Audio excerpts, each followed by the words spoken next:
My name is Gene Xu. I'm an ABC. That's American-born Chinese. When I was growing up, I was the only Chinese in the entire elementary school.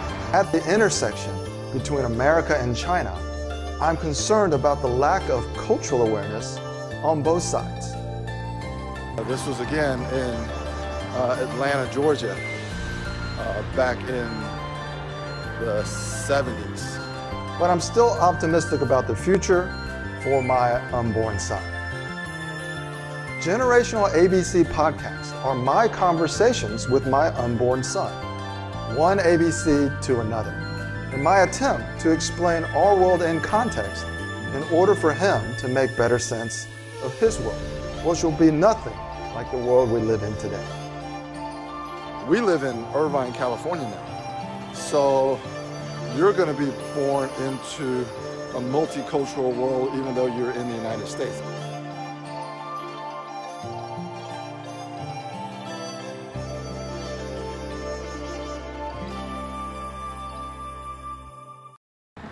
Hey, little buddy. Just remember that I have to talk to you every morning. So I'm out on a walk with your mom, who is currently carrying with you. So she's in front of me, but I'm pointing this camera at me. You're gonna hear, if you're listening to this on a audio, we're close to a highway, so there's some traffic. This is where we currently live. So what am I going to talk about today? So let's just talk about what it actually means to be ABC, which is an American-born Chinese. It definitely meant something different when your dad was born and raised and growing up here in the United States. When I was growing up, I was the only Chinese in the entire elementary school. First grade through 7th grade. There was no middle school. And I remember there was one black kid also. His name was Mario. And we were the only two minorities in the entire school when I started first grade. And I can remember they made a calendar and they put the two of us, we had to get together, and I think we still have a copy of that calendar. I'm going to try to find it. And they put us on the cover of the calendar to show a little bit of diversity, but it was basically just me and Mario who weren't white. This was again in Atlanta, Georgia, back in the 70s. So that was before, that was way before a lot of people from mainland China started traveling overseas and immigrating to America. But there were a lot of Taiwanese that were starting to come to America in that period. In fact, your grandparents, your father, or my father, who was your grandfather, he graduated from Taiwan University, the most prestigious university in Taiwan, in physics, and he came to the United States to study physics at Columbia University. He ended up becoming a physics professor. And so you can see the environment in which most ABCs grew up in that period. There's this expression called tiger moms, where all the children of Chinese people are supposed to be really smart and supposed to get a high education. So most of my cousins are doctors and lawyers and stuff like that.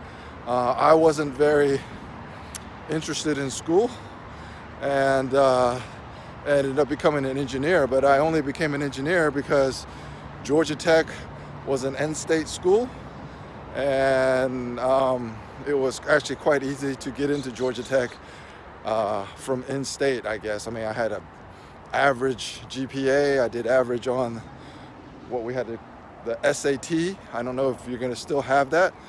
And we talked about in the previous podcast that the education system is really, a lot of people say it's broken, but it just doesn't work as much because the world is changing so fast that traditional education can't keep up.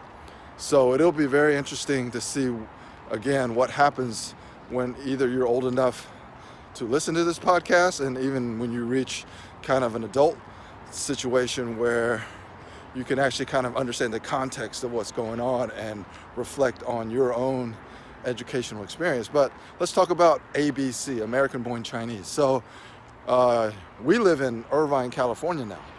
So you're going to be born into a multicultural world even though you're in the United States. I was born in basically an all-white Southern Baptist environment in Atlanta, Georgia, but you're going to be born in Southern California, which is multi-ethnic, multicultural. I don't even think, I think when we were house shopping or apartment hunting, the agent said that, you know, the majority of the